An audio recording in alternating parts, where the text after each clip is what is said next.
الحمد للہ رب العالمین والصلاة والسلام علی رسولہ الامین، اما بعد۔ آج کے سبق میں اللہ تبارک و تعالی نے اپنے میزان کا ذکر کیا ہے۔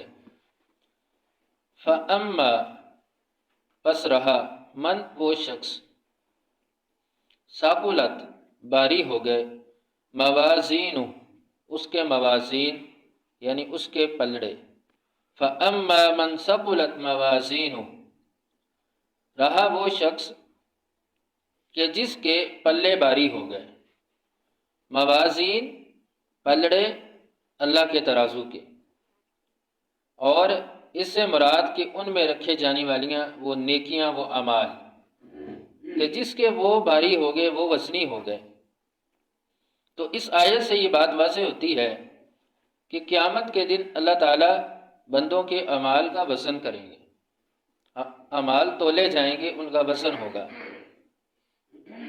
تو پھر وزن کے اعتبار سے کہ جس کی نیکیاں زیادہ ہوں گی اس کے لیے جنت ہے، جس کی کم ہوں گی اس کے لیے اللہ کا عذاب ہے۔ تو وزن میں کئی چیزیں تولی جائیں گی۔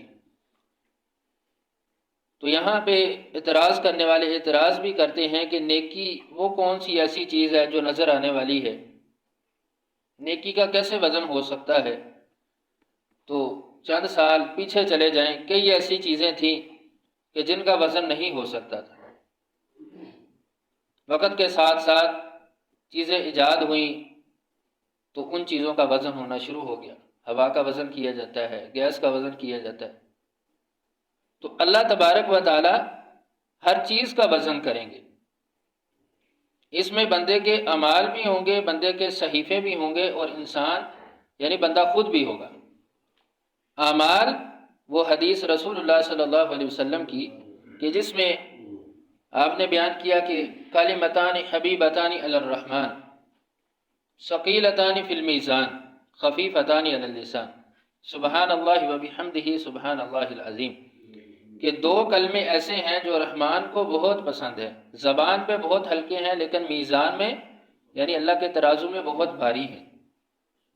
سبحان اللہ وبحمدہ سبحان اللہ العظیم، یہ اس بات کی دلیل ہے کہ بندے کے اعمال، اس کا قول، اس کے کام جو ہیں وہ اللہ کے ترازو میں رکھے جائیں گے، تولے جائیں گے۔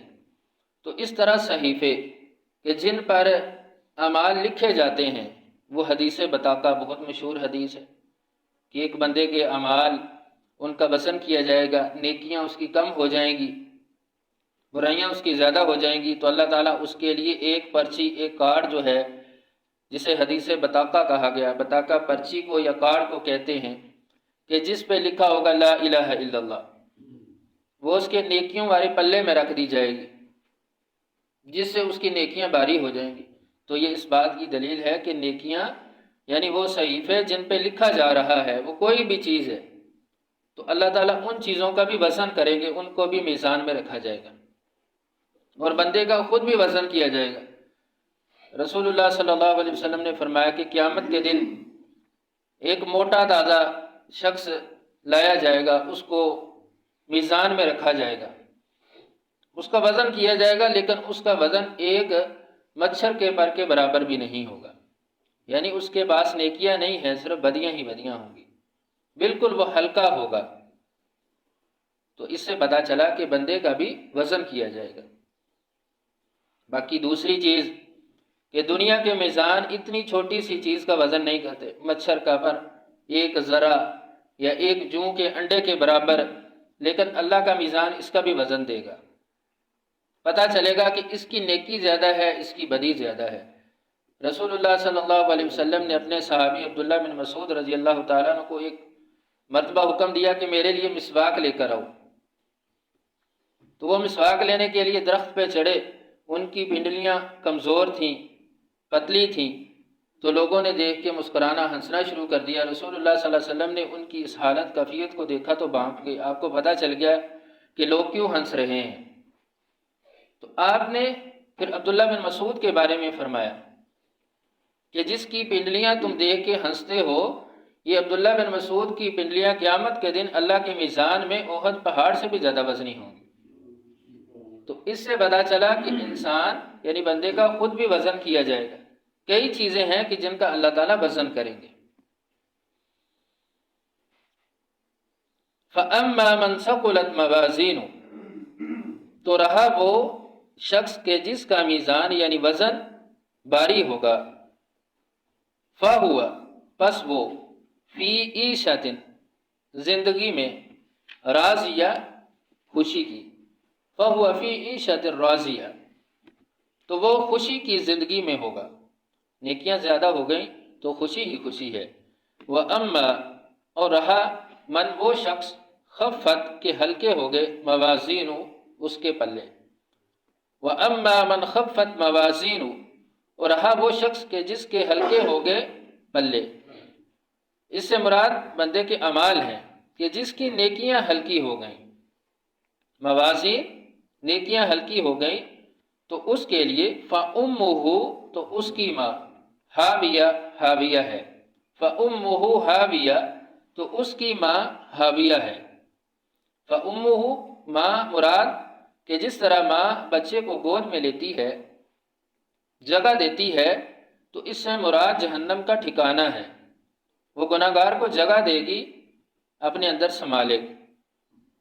حاویہ، حاویہ کہتے ہیں گڑھے کو، کھائی کو، تو اس سے مراد جہنم کی کھائی ہے، جہنم خود ہے کہ جس میں گناہ گار کو گرایا جائے گا۔ فَأُمُّهُ حاویہ، تو اس گناہ گار کا ٹھکانہ حاویہ ہے۔ اب حاویہ کیا ہے؟ اللہ تعالیٰ نے خود بتا دیا، وَمَا أَدْرَاكَ، وَمَا أَدْرَاكَ، اور کیا جانے آپ، ما ہیا، کیا ہے، ہیا، وہ چیز، یعنی حاویہ وہ کیا چیز ہے، وَمَا أَدْرَاكَ ما ہیا، آپ کیا جانے کیا ہے وہ چیز۔ اس سے جہنم کی ہولناکی بھی بیان کی جا رہی ہے، پتہ چلتا ہے کہ کسی کو علم نہیں ہے کہ وہ کیا ہے، وہ کتنی سخت چیز ہے، ہولناک، خوفناک چیز ہے کہ جس کا اللہ نے ذکر کیا۔